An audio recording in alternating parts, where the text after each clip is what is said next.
आज हम लोग पढ़ते हैं रिपीटर के बारे में। रिपीटर क्या होता है? रिपीटर यदि हम रियल लाइफ एग्जांपल से लेना चाहें तो हम अगर यहाँ से चिल्ला रहे हैं या आवाज किसी को लगा रहे हैं तो एक सर्टेन डिस्टेंस के बाद, कुछ डिस्टेंस के बाद हो सकता है मेरा फ्रीक्वेंसी हाई हो तो कुछ ज्यादा दूर जाएगा, अगर कुछ लो हो तो कुछ कम दूर आएगा। लेकिन वो क्या होगा, सर्टेन डिस्टेंस होगा। उस डिस्टेंस के बाद हमारा फ्रीक्वेंसी कम होते जाएगा और लास्टली जा करके जो है बिल्कुल खत्म हो जाएगा और उस डिस्टेंस के बाद किसी को कुछ सुनाई नहीं देगा। यही होता है। यही सेम चीज हमारे डाटा कम्युनिकेशन में भी होता है कि अगर हम देखते होंगे कि जब इंटरनेट का लैन केबल, ये लैन टेक्नोलॉजी का ही पार्ट है, तो जब लैन केबल यूज किया जाता है तो ये चीज हमेशा ध्यान में रखा जाता है कि हमारा लैन केबल का डिस्टेंस ज्यादा ना हो। ये चीज ध्यान में रखा जाता है। क्यों रखा जाता है? तो उसके पीछे यही रीजन है कि उसका एक सर्टेन डिस्टेंस के बाद वो जो डाटा ट्रांसफर है वो स्लो हो जाता है और धीरे धीरे वो खत्म हो जाता है। तो इसी चीज को दूर करने के लिए ये आया रिपीटर। रिपीटर, रिपीटर का यदि नाम से देखो तो रिपीटर मतलब क्या है? रिपीट करना, किसी भी काम को दोहराना, वही इसका अर्थ होता है। तो हमारा ये रिपीटर क्या करता है कि अगर जिस फ्रीक्वेंसी से, जिस बैंडविड्थ से हमारा डाटा ट्रांसफर हो रहा है उसको मेंटेन करने के लिए बीच बीच में यदि डिस्टेंस लंबा हो जा रहा है तो बीच बीच में उसको लगाया जाता है, जिससे कि हमारा जो डाटा फ्लो रेट है या डाटा कम्युनिकेशन का रेट है वो हमारा स्लो ना हो या वो खत्म ना हो, डाटा डेस्टिनेशन तक सक्सेसफुली पहुंच पाए। इसीलिए हम जनरली रिपीटर को यूज करते हैं। अब तुम कहोगे कि सर इसका पता कैसे करेंगे कि कहाँ पे जाके खत्म होगा? तो एक तुम्हारा ऐसे करके फॉर्मूला कुछ दिया रहेगा, रेट, ट्रांसमिशन रेट दिया रहेगा, 10/T दिया रहेगा या फिर 10/2 दिया हुआ रहेगा या फिर 10/5 दिया हुआ रहेगा। इस तरह से कुछ दिया हुआ रहेगा।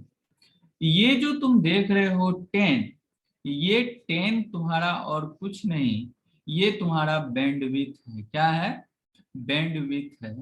बैंडविड्थ जो है वो, अगर ये 10 है तो ये 10 Mbps है, 10 Mbps है।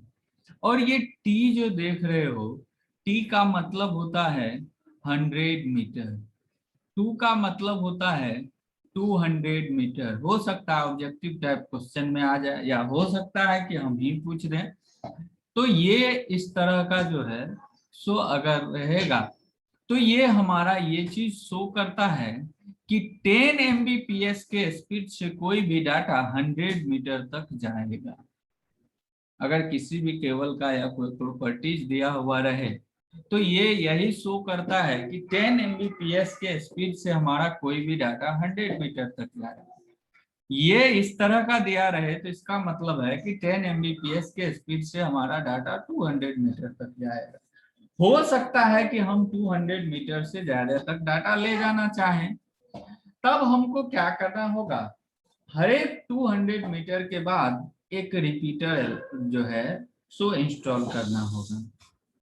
रिपीटर इंस्टॉल करने से क्या होगा कि उसके फिर से ये बैंडविड्थ का और स्पीड का और रेंज उतना जो है वो बढ़ा देगा। अब एक चीज और सोचने वाली बात है कि तुम इलेक्ट्रॉनिक्स के स्टूडेंट हो तो ये चीज माइंड में आ रहा होगा कि सर ये तो जस्ट लाइक एम्पलीफायर हो गया। नहीं, एम्पलीफायर क्या करता है, किसी भी आवाज का या वॉइस को एम्पलीफाई कर देता है, यानी कि वो कोई लिमिट नहीं है।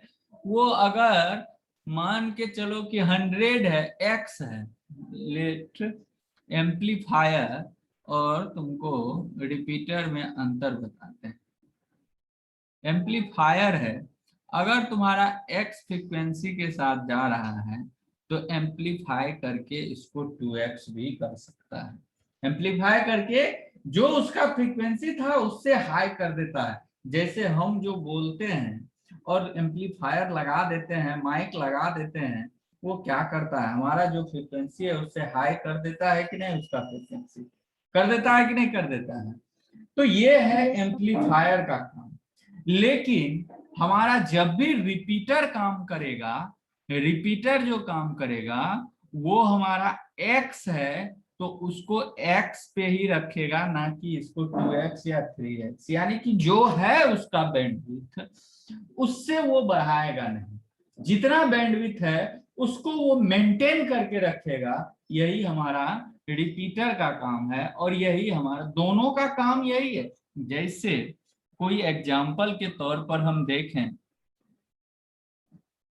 ये मान के चलो कोई डाटा लाइन है, कोई सेट लाइन है, यहां से कोई डाटा ट्रांसफर करना शुरू किया तो धीरे धीरे इसका जो है तो देखोगे कि फ्रीक्वेंसी बैंडविड्थ कम होते जाएगा और एक सर्टेन डिस्टेंस के बाद यहाँ पर कोई डाटा नहीं होगा, यानी कि डाटा लॉस कर जाएगा। तो इसी चीज को दूर करने के लिए हमको क्या लगाया गया है, रिपीटर। अगर यहाँ x से शुरू हुआ तो यहाँ आके ये क्या हो जाएगा, जीरो हो जाएगा। क्या हो जाएगा, जीरो हो जाएगा। ये मान के चलो कि डिस्टेंस ये 100 मीटर के बाद ये क्या हो जाएगा, ये यदि 10⁻t पे काम कर रहा है तो 100 मीटर के बाद ये डाटा बिल्कुल जो है सो खत्म हो जाएगा, वहीं पर जो है लॉस कर जाएगा डाटा। इसी चीज को दूर करने के लिए आया हमारा रिपीटर कि इस बीच में मान के चलो कि ये 10⁻2 है, तो ये 200 मीटर के, ईच 200 मीटर के बाद ये इसका भी डिस्टेंस 200 मीटर है, ये भी 200 मीटर है और ये भी 200 मीटर है। तो यहां से अगर x से कोई भी डाटा चला, x से कोई भी डाटा चला और यहाँ पहुंचा, तो ये हो सकता है कि यहाँ आते आते थोड़ा स्लो हो जाए। फिर अगर ये यहाँ पर x है और ये हमारा रिपीटर है तो ये फिर उसको x के ही बैंडविड्थ से डाटा ट्रांसमिट करेगा, यानी कि जो बैंडविड्थ था वही बैंडविड्थ ये मेंटेन करवा देगा। यही हमारा रिपीटर का काम है। आया बात समझ में, बात समझ में आया कि कोई कंफ्यूजन है? Yes sir, yes sir. कि रिपीटर जो है, सो हम अगर लॉन्ग डिस्टेंस, ये मेनली यूज किस पे होता है, लैन टेक्नोलॉजी पे। किस पे, लैन टेक्नोलॉजी पे। लैन टेक्नोलॉजी कहने का मतलब क्या, लोकल एरिया नेटवर्क, यानी कि लोकली इसको यूज करते हैं। तो हम ये चीज बार बार देखते हैं कि लोकल में जब हम नेटवर्किंग करते हैं, कॉलेज में जो नेटवर्क है क्या किया है, एक ही वायर से सब जगह खींच दिया है क्या, नहीं, उसमें रिपीटर अप्लाई किया गया है। वो क्या, यदि जहां पे लॉन्ग डिस्टेंस है, जैसे तुम कभी ध्यान दोगे तो तुम देखोगे, अब कंप्यूटर लैब के अंदर जो नेटवर्किंग किया हुआ है उसमें तो रिपीटर का कोई यूज नहीं है, क्योंकि एक छोटा डिस्टेंस है, जितना उसका अगर 10⁻t है तो 100 Mbps तक उसके स्पीड में कोई अंतर नहीं पड़ेगा। तो उसके रेंज में है, उसके अगर रेंज में है तो उसको रिपीटर लगाने का कोई जरूरत, अगर ये 200 मीटर 10⁻2 पे काम कर रहा है, 200 मीटर के अंदर कोई रहता तो क्या रिपीटर का जरूरत था, क्या नीड था क्या रिपीटर का, बिल्कुल नहीं नीड था। तो उससे आगे जब बढ़ेंगे तब हमको जो है सो रिपीटर का नीड हो जाएगा। तो इसका एग्जांपल तुमको देखने को मिलेगा कि तुम जब कॉलेज जाओगे तो तुम देखोगे कि मेन बिल्डिंग से स्टाफ क्वार्टर जो है, प्रोफेसर या असिस्टेंट प्रोफेसर क्वार्टर है, वहां जो इंटरनेट गया है, तो उस इंटरनेट में तुम देखोगे कि बीच बीच में उस केबल में रिपीटर लगाया गया है। लैन केबल से ही यहाँ से वहां नेट गया है, इंटरनेट गया है, तो वहां पर जो है सो बीच बीच में रिपीटर लगाया गया है। क्यों लगाया गया है, क्योंकि वहां 100 मीटर से ऊपर अगर डिस्टेंस हो जाता है हमारा जो किसी भी केबल का, तो वहां पर क्या हो जाएगा, डाटा लॉस कर जाएगा, यहाँ से वहां इंटरनेट कनेक्टिविटी पहुंच ही नहीं पाएगा। आया बात समझ में? इसीलिए उस बीच में जो है सो रिपीटर को अप्लाई किया जाता है। यही है हमारा रिपीटर का। रिपीटर और एम्पलीफायर में डिफरेंस जो है तो बराबर पूछ देता है कि रिपीटर और एम्पलीफायर में क्या डिफरेंस है। तो ये चीज हमेशा याद रखना कि रिपीटर जो है जो बैंडविड्थ था उससे हाई कभी नहीं करता है, जो बैंडविड्थ था उसी को वो मेंटेन करके रखता है। लेकिन एम्पलीफायर क्या करता है, किसी भी फ्रीक्वेंसी को एम्पलीफाई कर देता है, यानी कि जो है उससे भी इंक्रीज कर सकता है। वो हो सकता है कि उतना ही कर दे, लेकिन उससे भी इंक्रीज करने का कैपेबिलिटी उसके पास है, लेकिन रिपीटर के पास वो नहीं है। रिपीटर जब भी उसको रिपीट करेगा तो जो बैंडविड्थ उसका ओरिजिनल था, ओरिजिन में था, उसी बैंडविड्थ पे फिर से रिपीटर उसको फिर से मेंटेन कर देगा। कोई कंफ्यूजन किसी को तो पूछ सकते हो।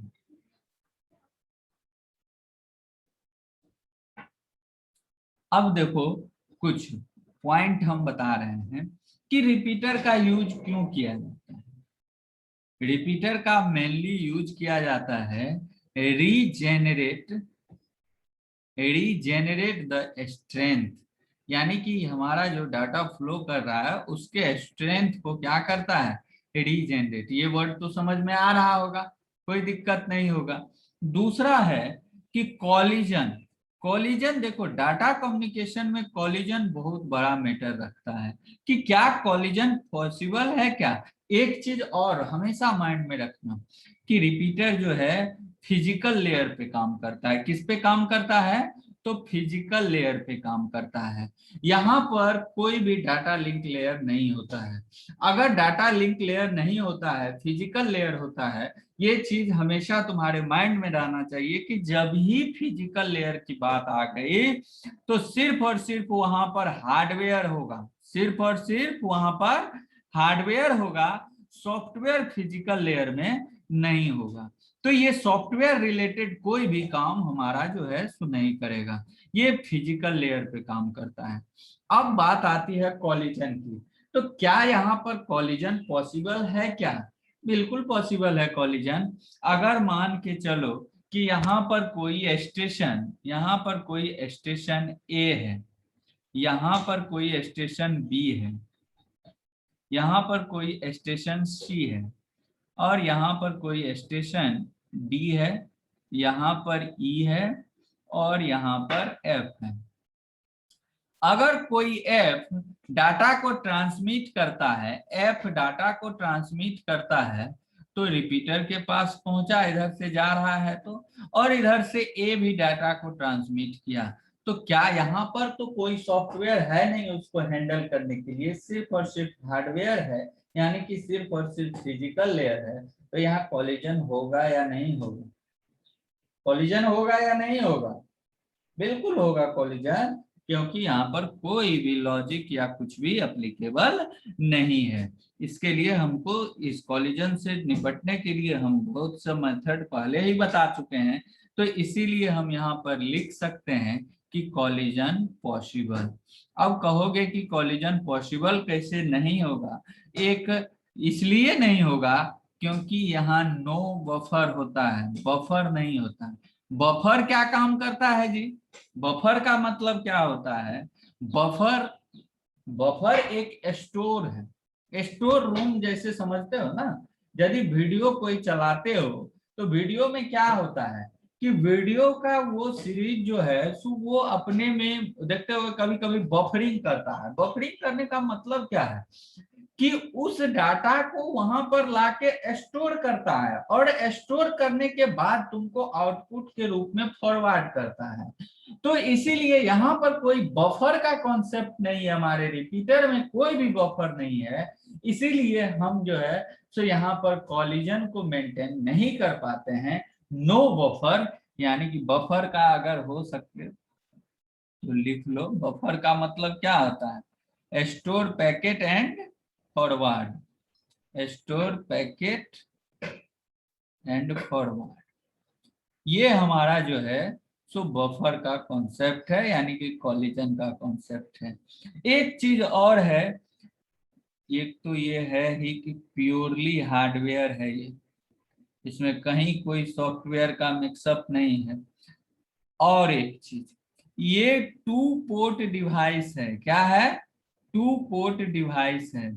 अब तुम कहोगे कि ये क्या यहाँ पर कोई भी रिपीटर के पास हम इधर से इनपुट किए उधर से 2 आउटपुट निकालेंगे? ये संभव नहीं है। एक इनपुट और एक आउटपुट पोर्ट होता है, इसमें तीसरा कोई पोर्ट नहीं होता है। जो इनपुट का सिग्नल आ रहा है उसी को फिर से वो रिपीट करके आउटपुट सिग्नल में डालता है। यहाँ पर सिर्फ और सिर्फ क्या है, कितना पोर्ट डिवाइस है ये? ओनली 2 पोर्ट डिवाइस है, ओनली 2 पोर्ट डिवाइस है। बात समझ में आया? अगला एक यस यस सर। एक पॉइंट है कि ये क्या फिल्टरिंग करता है? क्या ये फिल्टरिंग करता है? फिल्टरिंग कॉन्सेप्ट क्या है? फिल्टरिंग का मतलब क्या हुआ? फिल्टरिंग का मतलब हुआ कि कोई भी डाटा अगर आया उस केस में नहीं आया, जिस ऑर्डर में आना चाहिए वो नहीं आया, क्या उसको ये मेंटेन कर सकता है क्या? बिल्कुल नहीं। यहाँ पर क्या होता है? ओनली हार्डवेयर होता है, only hardware. So not possible, ये फिल्टरिंग पॉसिबल नहीं है, क्योंकि यहाँ पर हार्डवेयर है, सॉफ्टवेयर नाम का कोई चीज ही नहीं है कि किसी भी तरह का कोई एरर या किसी भी तरह का कुछ। अब फिल्टरिंग कॉन्सेप्ट ये हुआ कि अगर यहाँ से ए से डाटा चलना शुरू हुआ और इसका सोर्स ए है और डेस्टिनेशन सी है, सोर्स ए है और डेस्टिनेशन सी है, ये चीज तो सब कोई जानते होंगे कि अगर यहाँ से डाटा, ये कोई शेयर्ड लाइन है और यहाँ पर कोई डिवाइस ए है, यहाँ पर कोई डिवाइस बी है, यहाँ पर कोई डिवाइस सी है और यहाँ पर कोई डिवाइस डी है। अगर ए से डेस्टिनेशन सी है और ए से शुरू हुआ, तो क्या ये बी को ट्राई करेगा, सी को ट्राई करेगा और डी को ट्राई करेगा? क्या ये सबको ट्राई करेगा? बी को ट्राई करेगा? तो क्या ये पॉसिबल है? यहाँ पे डाटा आ सकता है? ये क्या नहीं आ सकता, क्योंकि इसका डेस्टिनेशन एड्रेस क्या है? सी है। सी को ट्राई किया, क्या ये यहाँ पर डाटा आएगा? आएगा, क्योंकि इसका डेस्टिनेशन एड्रेस सी है। अब माइंड में एक क्वेश्चन और आ रहा होगा कि क्या सर डी पे डाटा जाएगा? क्या डी पे डाटा जाएगा? क्या बिल्कुल जाएगा डाटा। डी पे भी वो चेक करेगा, जितना उस शेयर्ड लाइन से कनेक्टेड डिवाइस है सबको चेक करेगा वो, और जिसमें उसका डेस्टिनेशन एड्रेस मैच कर जाएगा, यहाँ मैच कर गया, फिर भी ये शेयर्ड लाइन में आगे बढ़ते चला जाएगा, तो वो जब तक उसका शेयर्ड लाइन खत्म नहीं हो जाता है तब तक वो डाटा उसमें ट्रेवल करते रहेगा, और जितना भी पोर्ट उससे जुड़ा हुआ है, जितना भी नोड बना हुआ है, जितना भी डिवाइस उससे एडेड है, वो जितना भी शेयर डिवाइस है उसका, वो सारा शेयर डिवाइस जो है वो मैच करेगा कि क्या डेस्टिनेशन एड्रेस उसके साथ मैच कर रहा है क्या।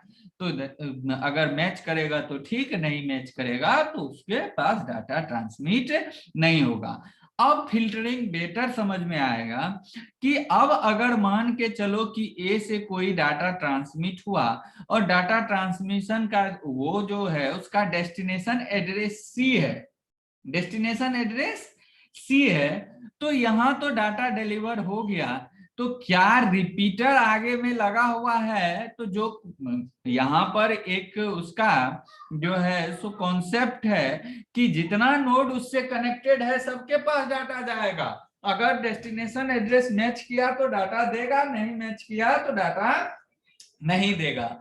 तो क्या ये रिपीटर अगर बीच में लगा हुआ है फिर भी आगे बढ़ेगा? क्या बिल्कुल बढ़ेगा, क्योंकि यहाँ रिपीटर के पास कोई भी फिल्टरिंग कैपेबिलिटीज नहीं है। ये किसी भी डाटा को फिल्टर नहीं कर सकता है। सिर्फ और सिर्फ ये कह सकते हो कि ये हैंड शेकिंग करता है, एक हाथ से ये डाटा लिया और दूसरे हाथ से ट्रांसमिट किया। अब उसमें उसमें सिर्फ और सिर्फ एक काम करता है कि जो बैंडविड्थ था उस बैंडविड्थ को मेंटेन कर देता है। दूसरा कुछ भी इससे पॉसिबल नहीं है। तुम कहोगे कि एरर चेक करना या फिर जो डाटा डिलीवर हो गया उसको वहीं से रिटर्न कर देना या कुछ भी ऐसा सॉफ्टवेयर रिलेटेड टास्क अगर होगा तो वो यहाँ पर कंप्लीट नहीं होगा, क्योंकि ये सिर्फ फिजिकल लेयर पे काम करता है। और फिजिकल लेयर कहने का मतलब है कि ये हार्डवेयर पे काम करता है। आया बात समझ में? आया बात समझ में कि ये फिल्टरिंग क्यों नहीं करता है और फिल्टरिंग का मतलब क्या है? तो ये हमारा इसका कॉन्सेप्ट है। अब एक चीज और अगर इसको देखो तो ये फॉरवर्डिंग कॉन्सेप्ट को फॉलो करता है। क्या? फॉरवर्डिंग, यानी कि जो अभी तुरंत हम बोले कि ये कुछ नहीं करता है, ये सिर्फ डाटा लेगा तुमसे और उस डाटा का बैंडविड्थ मेंटेन करके आगे वो ट्रांसमिट कर देगा। अदरवाइज कोई और अनदर टास्क इसके द्वारा कंप्लीट नहीं किया जाता। कोई कंफ्यूजन हो तो बोलो।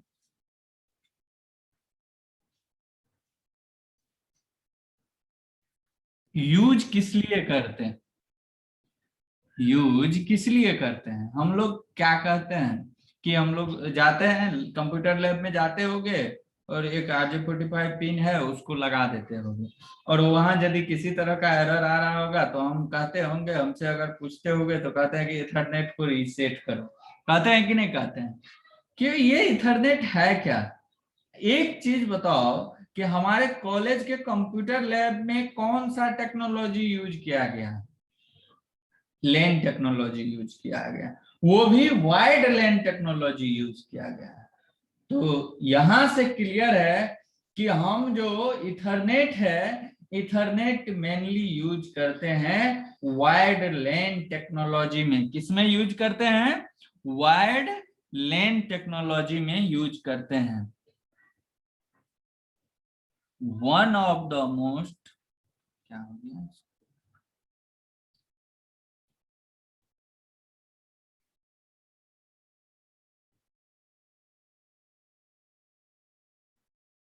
Most widely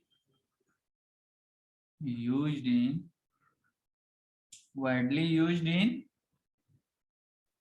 wide lane technology. सबसे बड़ा बात यहां पर समझने वाली है कि इथरनेट जो होता है वो डाटा लिंक लेयर और फिजिकल लेयर दोनों पे काम करता है। Operates in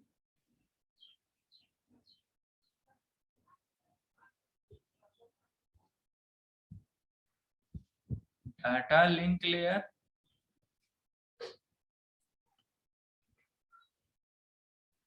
and physical layer.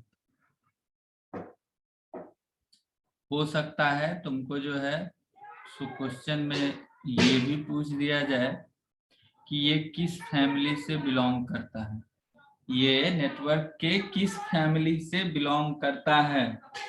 तो इसका फैमिली है, इथरनेट का जो फैमिली है, कौन सा फैमिली है जी?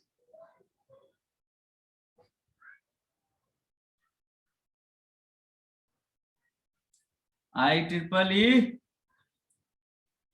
802.2, या फिर ये स्टैंडर्ड है।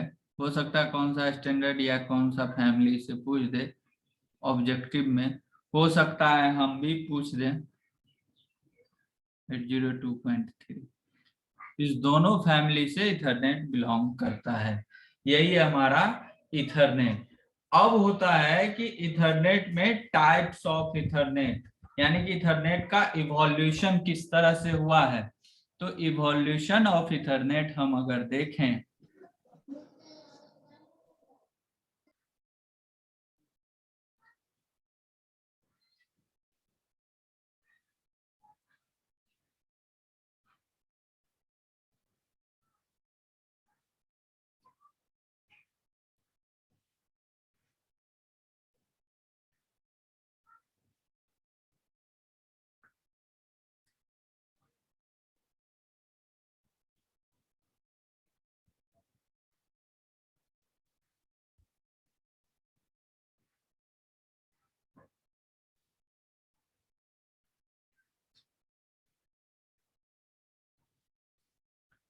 सबसे पहला जो आया वो है स्टैंडर्ड इथरनेट। क्या? Standard Ethernet. इसका जो डाटा ट्रांसमिशन का था, बैंडविड्थ जो था, वो था तुम्हारा 10 Mbps मैक्सिमम। इससे ज्यादा स्पीड में ये डाटा ट्रांसमिट नहीं कर सकता था। दूसरा जो आया उसका नाम है फास्ट इथरनेट। Fast Ethernet.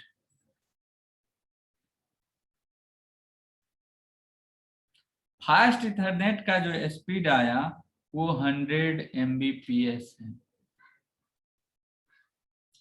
उसके बाद जो इथरनेट आया वो तुम्हारा डिपेंड कर गया उसका स्पीड पे, गीगाबिट इथरनेट। इसका स्पीड तो नाम से ही क्लियर है, कितना होगा इसका स्पीड? 1 Gbps। 1 Gbps। और एक जो आया जो अभी भी फिलहाल चल रहा है, 10 गीगाबिट इथरनेट। 10 gigabit Ethernet. इसमें क्या होगा? इसका ट्रांसमिशन रेट क्या होगा? 10 Gbps होगा। इसका 10 Gbps होगा। ठीक है, तो ये अभी फिलहाल यही चल रहा है 10 Gbps। अभी कोई गीगाबिट इथरनेट भी लगा ले रहा है, फास्ट इथरनेट भी लगा ले रहा है, लेकिन लेटेस्ट ये है 10 गीगाबिट इथरनेट। ये इथरनेट का इवोल्यूशन। इथरनेट मेनली क्या होता है, किसमें यूज किया जाता है वाइडली? ये वायर्ड लैन टेक्नोलॉजी में यूज किया जाता है, यानी कि लोकल एरिया नेटवर्क के लिए ही यूज किया जाता है। वो भी ये नेसेसरी है जानना, लैन तो तुम्हारा वायर्ड भी है और अनवायर्ड भी है। लोकल एरिया नेटवर्क वाईफाई जो तुम हॉटस्पॉट देते हो वो भी तो लैन में ही ना आता है जी, लेकिन वो क्या है? अनवायर्ड है। लेकिन ये वायर्ड और लैन टेक्नोलॉजी दोनों वर्ड इसमें साथ साथ है कि वायर्ड भी होगा और लैन टेक्नोलॉजी भी होगा, उसी में मेनली इसका यूज किया जाता है। ये दो लिंक लेयर पे काम करता है। किस पे?